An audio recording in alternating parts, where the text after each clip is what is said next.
Assalamualaikum warahmatullahi wabarakatuh. Waalaikumsalam warahmatullahi wabarakatuh. Selamat pagi adik-adik. Pagi Kak. Perkenalkan, nama kakak Irena Kak Putri. Bisa dipanggil Kak Irena. Halo Kak.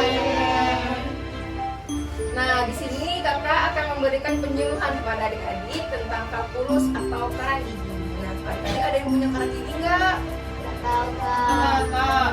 Nggak pernah diperiksa. Belum pernah diperiksa. Belum pernah diperiksa ya? Nah, adik-adik ada yang tahu nggak karang gigi itu apa? Nggak tahu Kak.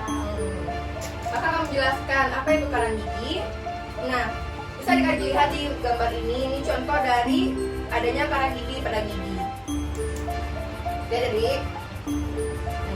Karang gigi itu adalah suatu endapan keras yang terletak pada permukaan gigi. Bisa warnanya pun bisa kuning-kuningan, corak-corak sampai kehitaman seperti yang ada di gambar ini. Kemudian adik-adik tahu nggak faktor-faktor terjadinya karang gigi? Nggak Kak. Nah, faktornya itu bisa terjadi adanya plak dan pengunyahan satu sisi rahang. Kemudian ada sering mengonsumsi makanan yang manis dan melekat. Contohnya seperti permen dan coklat. Adik-adik suka nggak coklat atau permen? Kak. Kak. Itu yang bisa menyebabkan jadinya karang gigi. Dan yang terakhir ada cara dan waktu menyikat gigi yang tidak tepat. Nah, adik-adik tahu nggak menyikat gigi yang tepat itu kapan waktunya? Nggak tahu Kak. Menyikat gigi yang tepat itu bisa dilakukan pagi hari dan malam hari. Paginya sebelum sesudah sarapan dan malam sebelum tidur. Itu cara menyikat gigi yang tepat. Kemudian ada proses terjadinya karang gigi. Nah, proses terjadinya karang gigi itu terbentuknya karang gigi itu mulai dari sisa makanan yang menempel pada gigi dan dicampur dengan air liur dan menjadi kuman dalam waktu 10-5 menit. Nah, itu akan menjadi karang gigi adik-adik. Kemudian apa sih akibat yang ditimbulkan dari adanya karang gigi? Nah, ada yang tahu nggak? Nggak. Nah, dari akibat yang ditimbulkan adanya karang gigi itu bisa menyebabkan bau mulut. Jadi adik-adik kalau misalnya mempunyai karang gigi, itu bau mulutnya akan lebih terasa lebih bau daripada orang yang tidak mempunyai karang gigi. Yang kemudian ada radang gusi, gigi goyang, dan yang terakhir ada gusi mudah berdarah. Kalau ada karang gigi adik-adik.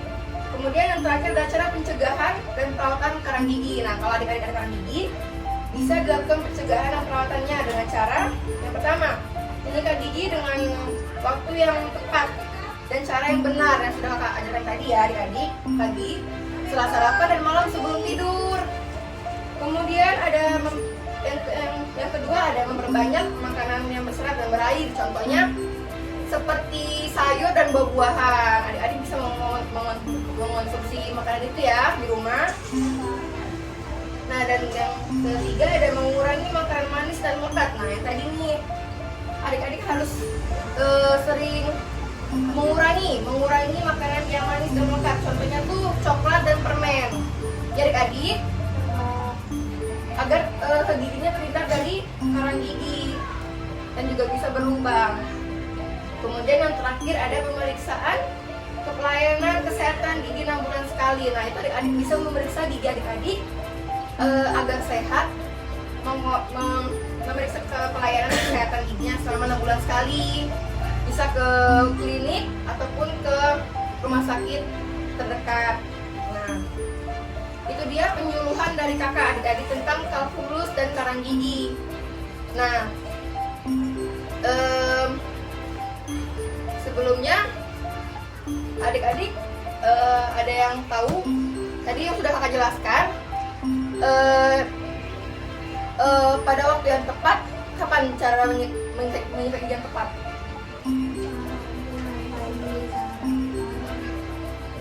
Dan malam sebelum tidur ya benar. Jadi cara menyikat gigi yang benar itu adalah pagi setelah sarapan dan malam sebelum tidur ya adik-adik.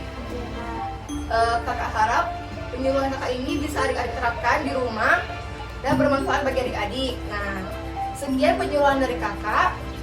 Kakak akhiri, wassalamualaikum warahmatullahi wabarakatuh. Waalaikumsalam warahmatullahi